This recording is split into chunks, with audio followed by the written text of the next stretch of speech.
Good Friday morning, beloved. Mike coming at you here again with another devotional thought. Hopefully you've had a chance to follow along. I'm putting these things out. I'm not getting a lot of feedback, but you know what? I also decided it's what I'm going to read through and study through on my own, and so might as well just share a little bit as I'm going. It's out there at some point in time if you get a chance. Finished off Galatians the other day, and so going to begin now in a study of the book of Ephesians. Would encourage you to stop and read Ephesians chapter 1 at this point, and jot down some notes. I've been encouraging you to journal, and journal doesn't mean that you have to go to some expansive length of writing down what you think and what you observe. Just take a couple notes. Keep yourself a notebook of it, and just write down a couple of your thoughts. Right, not my thoughts or anything else. Don't worry about being right. Don't worry about being perfect. Don't worry about writing down something that that's going to be. You're not being judged on it, right? Nobody's grading you on this. Just write down your observations. What strikes you? What questions do you have?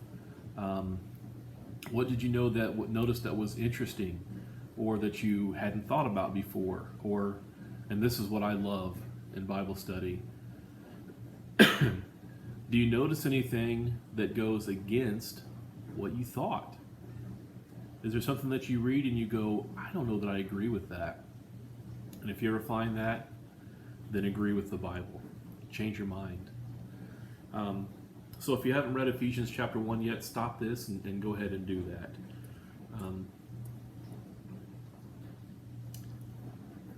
The book of Ephesians is an extraordinary letter. When Paul wrote the book of Galatians, he was fired up. Especially at the beginning of that, he was fired up. I wrote a bunch of notes, in my Bible and stuff, and I know one of the things that I wrote in there at a certain point, I think it was in chapter 2, beginning of chapter 3, I wrote down, man, Paul is fired up. In the book of Ephesians, it just is such a gracious, amazing, kind, gentle, loving letter with just incredibly rich, deep theology. I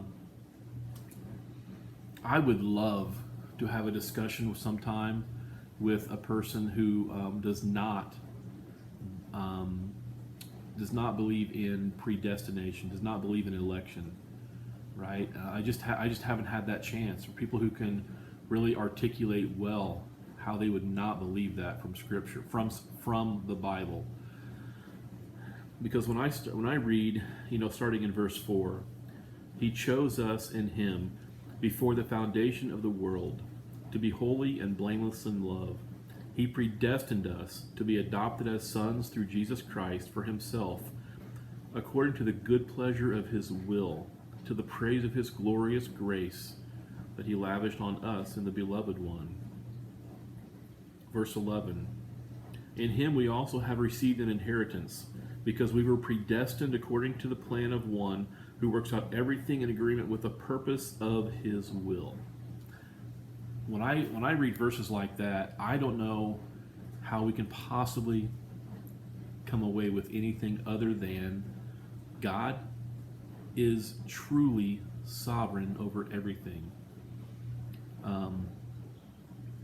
And he decided before time began who was going to have, to whom He was going to essentially offer salvation, if you will. Right? Who was He going to choose? Who was He going to draw into His irresistible grace? Yes, I understand the implication that means that there were some that He deliberately then did not choose. And for us to say, oh boy, that doesn't seem right. Gosh, that's not fair. Hey, then you are taking away from the sovereignty of God. That's my conviction. That's my conviction. Because I can read these verses, I can understand the verses clearly. To me, the reason a person would not want to believe that is because they choose not to believe that. right? They want to think of God as offering the free gift of salvation to anyone, anywhere who would believe, right? And so there's this balance. There's this balance between the overall perfect, complete, total sovereignty of God versus this idea that some would want to follow God, to trust Christ, and not to be able to. Folks, that isn't the case. Anyone who pursues Christ will find him. So, anyway, just a great chapter. I would encourage you just to live in it for a while, dwell in it. Think about the phrases. Think about the words. Look at these things. Read these verses, and really work into your heart what it means. Verse 18 says, "I pray that the eyes of your heart may be enlightened, so that you may know what is the hope of his calling, what is the wealth of his glorious inheritance in the saints, what is the immeasurable greatness of his power toward us who believe." Man, oh man, that's Bible study. That is Bible study. That our hearts can be opened, our hearts can be enlightened, so that we may know the hope, the wealth, the immeasurable greatness of his power toward us who believe. Hope you've had a chance to read it. We'll look into chapter 2 tomorrow or sometime soon. Hope you're well. Look forward to seeing you. Maybe a while, but look forward to seeing you. Bye-bye.